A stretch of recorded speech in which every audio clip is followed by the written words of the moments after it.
How's it going, everybody? This is Cameron White with White Light Astrology, giving you guys your April 2019 horoscope for Gemini, Sun, and Rising. Thank you guys so much for being here and liking and sharing and commenting and subscribing. I love and appreciate every single one of you guys. So let's go ahead and cut to the chase. I wasn't able to do my monthly horoscopes last month, so I did not get an opportunity to talk about Venus entering Pisces and Mars entering Gemini, which Venus is going to be in Pisces for the majority of April, and Mars enters Gemini on like the last day of March and will be in Gemini for the whole month of April. So let's talk about Venus being in Pisces. As you guys, I'm sure you know, Venus is this planet of love, of value, of relationships. She wants to connect. She wants to bring things together and express and enjoy. She also likes to indulge too. And so Venus is now entering your 10th house, where the 10th house is all about your career, your public vocation, what you're kind of doing, what the public, how the public kind of sees everything that you're doing. Now, Pisces is the sign, it's ruled by Jupiter, Neptune too. It doesn't work with boundaries like Capricorn and Aquarius do. Pisces kind of works with energy in a boundless way, kind of being able to fully express itself and see what its potentials are. And so when you have this planet of love and value and attraction in the sign of exaltation, I forgot to mention that, Pisces is one of Venus's favorite signs to be in.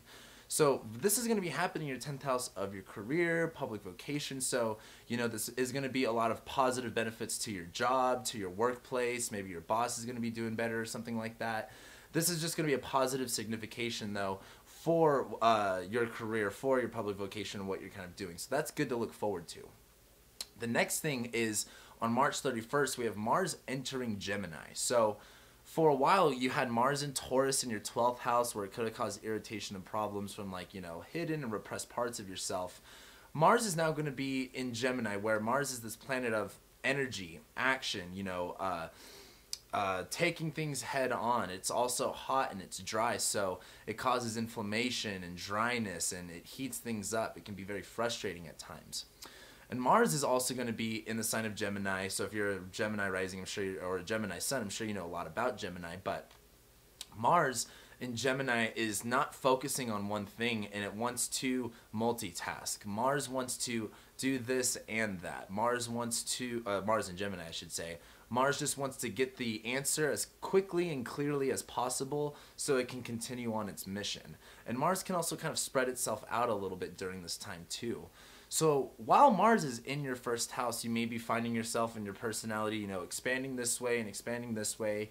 You may have some problems with yourself and maybe how you feel about yourself or how you feel about your personality, maybe a little bit more cringy than normal.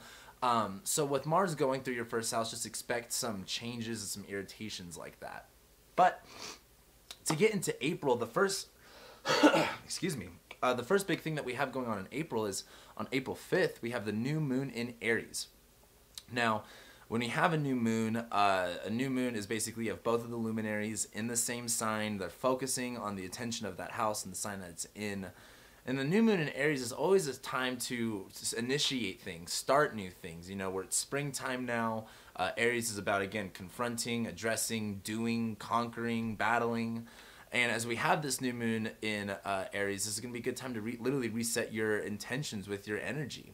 And this is happening in your 11th house. And the 11th house is all about friends and community and networks and social groups and things like that. So if you've been, maybe you haven't had friends, maybe you do have friends and you've been more with them, this is going to be a good time to really reset your energy and your intentions with what you're pursuing in terms of your friendships with your colleagues, with other groups or humanitarian things. That is going to be, it's definitely not negative. It's not the most positive thing in the world, but it's just a thing.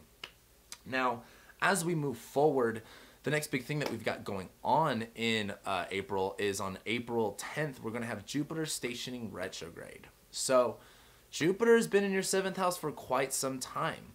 Jupiter is a planet of optimism and expansion. Jupiter is about belief and spirituality, as well as our faith and where we install it into. Where can we see the grass greener? And Jupiter is now in its home sign of Sagittarius, where it has a vision. Like, its belief is now a vision, and it can see it, and it knows that it can achieve that goal. And as Jupiter has been through your 7th house, this is about relationships. This is, the 7th house is not only one-on-one relationships in both the platonic sense, but in the casual sense and the romantic sense, because the 7th house is also marriage, also law, and stuff like that. And as you've had Jupiter going through this area, expanding this area in your life, bringing maybe more relationships, more what do you believe about relationships, what are your ideals, what is your philosophy around it. Also, the 7th house can really focus on the other person. Sometimes your chart doesn't always represent you, but it can also represent the other people in your life. Jupiter stationing retrograde, where Jupiter is going to be retrograde for the next couple of months. Jupiter will not go direct and start to move forward again until about August. Now, as Jupiter has been moving forward and showing you and giving you all these things in the context of relationships, Jupiter retrograding and moving backwards is a time to contemplate and go, is this the vision that I have? Jupiter's given you stuff. Is it what you want? Is this what you expected? Is this where your ideals are? Is this, in match with your ideology? Is this exactly what you want to pursue and what you want to go for? Jupiter retrograding is a time to rethink and reconsider what Jupiter has brought to you. Is it something that you like? Are you grateful for it? Is it something that is bringing you hope and positivity? And this is going to be happening for quite some time. This is a very philosophical transit, so don't stew on it too much, but keep it in the background of your mind. But that's happening on April 10th. That's going to be going on for quite some time.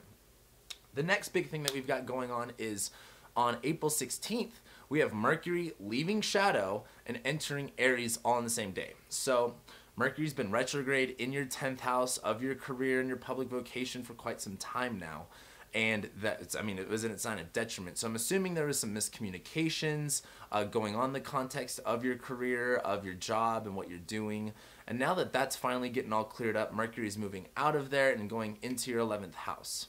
Mercury is this planet of communication, of mindset, how we speak, how things get delivered, how things get measured. And Mercury, again, this planet of communication, is going into the sign of Aries, where it can communicate very bluntly, very irrationally sometimes. It's very straightforward and clear. You'll never have a Mercury and Aries person where they're not clear about what they're talking about. So as Mercury goes into Aries, it's going to be going into your 11th house of friendships, of connections, of networks, of colleagues and humanitarian things, giving back to the community. And as Mercury goes into Aries, into your 11th house, you may find yourself addressing these areas of your life a lot more mercurially, in a sense to where it's coming to you every single day. It's small, finite details that you have to focus on and address and kind of go for. And as Mercury is in your 11th house, expect to have more communication and more connection and just more tinier details influenced by, your friends and your connections and your networks. And we'll be talking a little bit more about that as we go on, but the next big thing that we've got going on is on April 19th, we're having the full moon in Libra. So the full moon in Libra, this is the second full moon that we're having in Libra, and it's not too important that, there's two full moons in Libra. It's not anything special, but I think it is important to realize that it's highlighting this axis in your chart one extra more time than normal. So like I said before, we have this new moon in Aries in your 11th house. You could reach out to your connections and your friends a little bit more. We have Mercury going into Aries now, where that's just more on your mind. It comes back down to, as this full moon in Libra happens, it's happening in your 5th house. The full moon is happening like, hey, if you want to address this stuff, this is what you've got to bring into it. And this is happening in your 5th house of love, of romance, of children, of sex, of hobbies, of creativity and art and expression of yourself, what you create. And this full moon is lighting up what you need in this area in order to fulfill what you're trying to do with friendships. If you're wanting to connect yourself more and do things with your friends, like, it comes down to, well, what do you want to do? What do you want to create? What do you want to explore? What do you want to, be a part of? And what do you want to link what you're good at and what you create to other people? And so I think this full moon is going to be very important. And you got the first dose of that on the equinox for this full moon in Libra. And then the second one will be on April 19th. Now, after that, on the next day, we're going to have, on April 20th, we're going to have the sun going into Taurus. Now, the sun going into your 12th house is kind of a big deal. The sun is a luminary. It brings light to things. And the 12th house, for you guys, where Taurus is all about unacknowledged and repressed parts of yourself, the subconscious, hidden things that you don't always see. It's a blinding house. And so as the sun goes through your 12th house, this may be a time of, you know, where even though you want to connect more to your friends, you may feel a little bit more isolated and alienated than usual, but it's only because the sun is lighting up parts of yourself that you don't always see and that you don't always express, or that you don't always are, or you're not always aware of. And as the sun's in Taurus, this may be kind of a stubborn time, but that's just kind of one aspect of it, because also on April 20th, we're going to be having Venus go into Aries. So Venus was in your 10th house in Pisces, doing some, you know, kind of cleaning up what the mess Mercury made. And as Venus goes into your 11th house, where Venus, again, all about value, all about connection, bringing things together, she's going to be going into your 11th house of, again, friendships, community, networks, and bigger groups of people. She is, though, going to go from her sign of exaltation, one of her favorite signs to be in, to her sign of detriment, where Venus can't do Venus things. Venus has to do Mars things. So while Venus is in Aries, this is going to be a time of, like, if you want to have that value found within, if you want to be valued within your friends and your networks and your, you know, community, you've got to put that value out there, and you've got to address it. You've got to confront it, being like, this is what I do and this is where I'm giving. This is how I want to give, and this is how I want to connect and, you know, bring things together. So while Venus goes through your 11th house for a little while, this is going to be a good time to, you know, even though while the sun is in your 12th, you may feel a little bit different and weird, maybe a little bit uncomfortable. Venus going through your 11th house is definitely going to bring some positive attributions to your friendships and your networks. It is going to be a little bit more of like your friends may be giving you some love, or you may be having to go to your friends and being like, this is what I can do and this is how I can give. This is what I have. Now, after that, excuse me, the next big thing that we've got going on is a couple days later, the sun is going to conjunct Uranus on April 22nd. Now, if you haven't seen what Uranus has been looking like in your life yet, this is definitely going to be that day where it might come up. So as the sun is in your 12th house, Uranus is now in your 12th house. Uranus is planet of liberation, breakthrough, freedom. It's, you know, in the 12th house of repressed and unacknowledged parts of yourself. And the sun, being this, you know, luminary, it brings light to things. Expect the unexpected with Uranus in your 12th house. Maybe some things that you thought were a stable foundation for beliefs kind of comes up in an erratic way and it's not working anymore. But I just wanted to address that. On April 22nd, you'll probably, if you haven't had it yet, you'll probably get a good idea of what Uranus in your 12th house looks like coming up.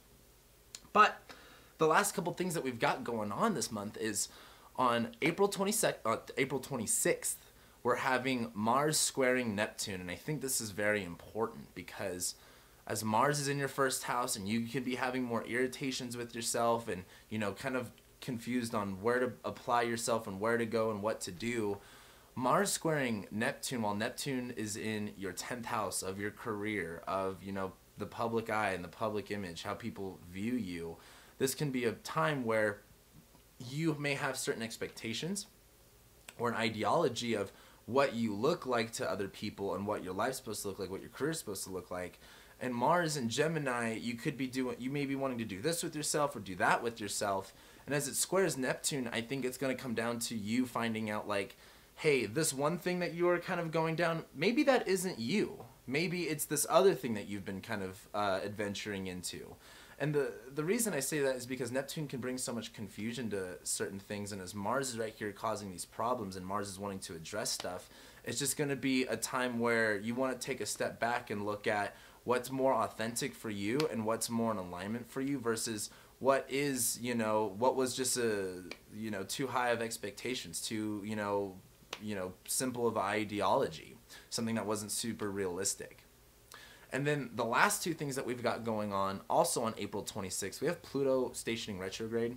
It's not a big deal, but I did want to talk about Pluto just a little bit because Saturn and Pluto are getting really close to each other.